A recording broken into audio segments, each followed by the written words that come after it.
Hey guys, if you're someone who shoots video, you've surely heard of gimbals that help you achieve silky smooth stabilized footage, and these can take many shapes and forms, ranging from something like this, which is the DJI Osmo that you connect your smartphone to and helps you stabilize the footage shooting from your smartphone, to dedicated gimbals like the DJI Pocket 3, to even more professional gimbals like the DJI Ronin, which you can use to connect your DSLR or mirrorless camera and get stable footage there. Now, this video is not going to be a review of either of these devices. I think there's plenty of reviews out there, but rather I'm going to take a very specific angle for this review, which is the following. If you currently have a phone that's capable of shooting really good quality video, like the iPhone 16 Pro Max, or maybe a phone that's a few years old and you're considering spending a few $100s upgrading that phone to the 16 Pro Max and buying a mobile gimbal like the Osmo Mobile, or buy a dedicated gimbal like the Pocket 3, which is an excellent gimbal. Now, depending on what phone you currently have, it might even be cheaper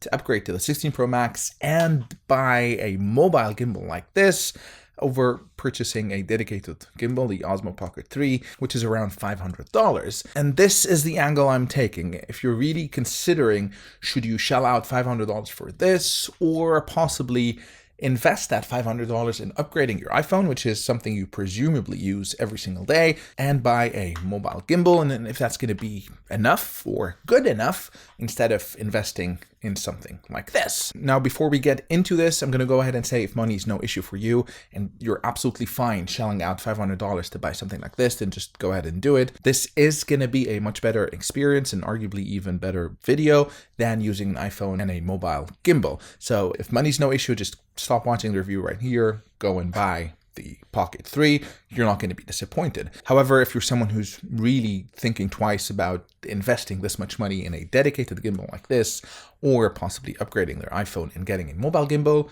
then continue watching. Now, to help you make that decision, I did a series of tests to show you two things. The first thing is to show you the difference in stabilization between the Pocket 3 and something like the DJI Osmo Mobile with the iPhone 16 Pro Max. And then my second objective is to show you how the footage, how the video resolution, the quality is on the iPhone 15 Pro Max versus the 1-inch sensor on the DJI Pocket 3. So let's jump right into those tests. So let's start with the first stabilization test on the Osmo Pocket 3. I am walking forward, and in a few seconds I'm going to be walking backwards. As you can see, the footage is very stable.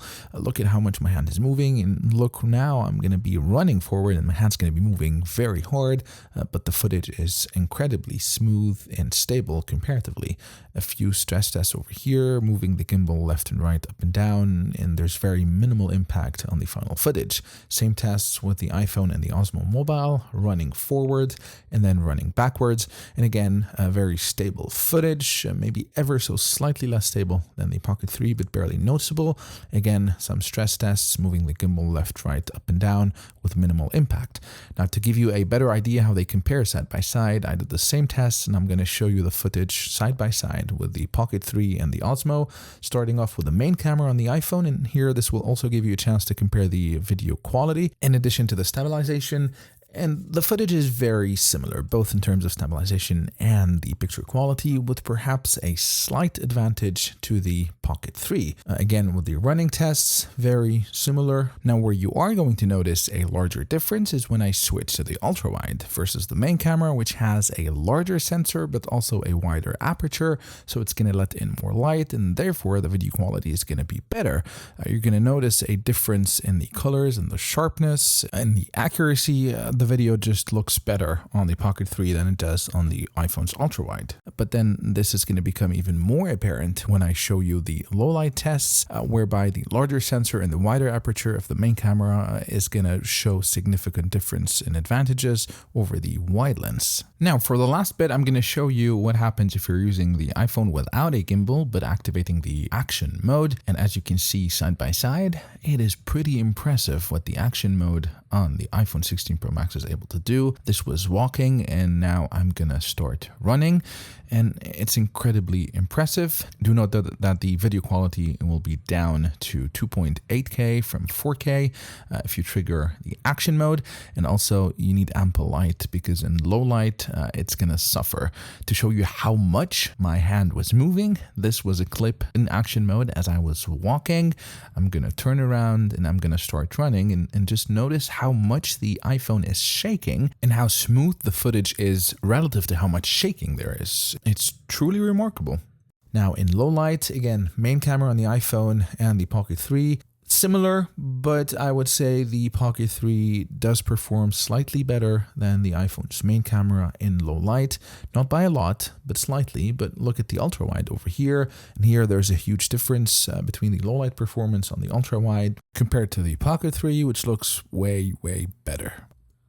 And for the final test, we're going to take a look at vlogging. So in case you want to vlog with the Osmo Pocket 3 or the iPhone 16 Pro Max, this test is for you. Now, I'm using the microphones on both as well, and I'm going to be switching the audio source so you can have an idea how they both sound in case you don't use an external microphone, which I would always recommend using.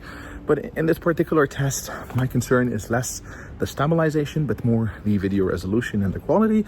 And that's because the iPhone's main camera, it's a 48 megapixel, and it's quite comparable to the Osmo Pocket 3, but the front camera is not. It's a measly 12 megapixels, and I think this is where you would see a big hit in terms of the quality, the resolution, compared to the Osmo Pocket 3 if you're using the front camera.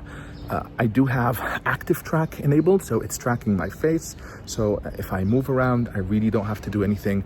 My face is gonna be center stage all the time. The gimbal is gonna move around to keep me tracked, which is nice, and it's a feature on both. But yeah, I think the image quality, the resolution does take a hit with the front cam. Let me know in the comment section what you thought about vlogging with either of the cameras and which one you would use. I hope these tests help illustrate which one could be better for your use cases, but my thoughts on if you should buy something like the Pocket 3 or simply use your mobile phone or upgrade your mobile phone and buy a mobile gimbal, it's really going to depend on your use cases. What I can safely say is if you're going to be vlogging primarily, and therefore using the front camera, you're probably better off getting something like the Pocket 3. I think the image quality is incomparable between the front cam and the Pocket 3's camera. Yes, in theory, you could use the back camera to vlog, but then you cannot see yourself unless you buy one of those gimmicky mirrors that you can put on top of the iPhone on a cold shoe. Or maybe you can simply activate the tracking features, so the gimbal is going to track your face, as we saw, without you seeing yourself. In theory, you can do that, but I don't think it's going to be a good experience. So in vlogging use case, for me, the answer is simple. If you can afford the Pocket 3, just go ahead and do that. Here's where it gets trickier. If you're able to use the back camera on the iPhone, then do you get the Pocket 3 or do you upgrade to the 16 Pro Max or simply buy a mobile gimbal like this? And here, I think you really need to sit down and think what your use cases are. Are you going to use the gimbal maybe once or twice a year? Then maybe it makes more sense to invest in getting a better iPhone, which you can use every day as a media device, as an internet device, as a phone, rather than shell out all that money for something like this you can use twice a year.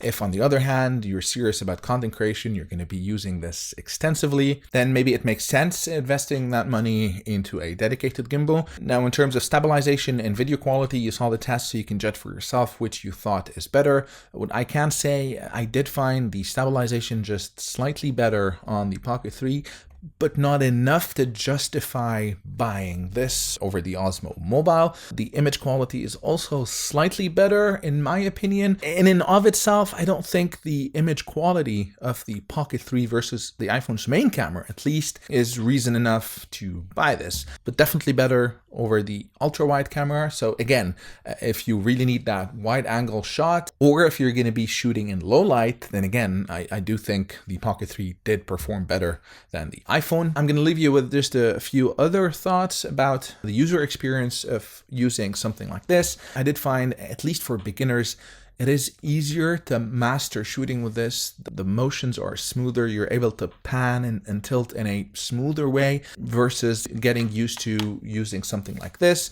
And it makes sense, right? This is much smaller. It's much lighter.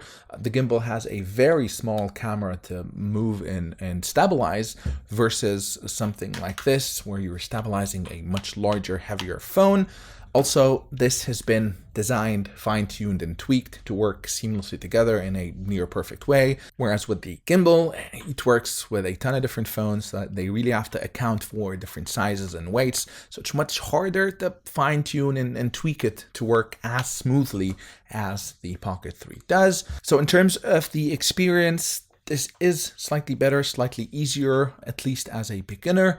Also, it is much smaller, much lighter, much more portable, safer arguably as well if you're shooting in public versus, having your phone out, where this is magnetically attached to your phone. So someone in theory in unsafe areas or less safe areas can just snatch your phone and run away with it.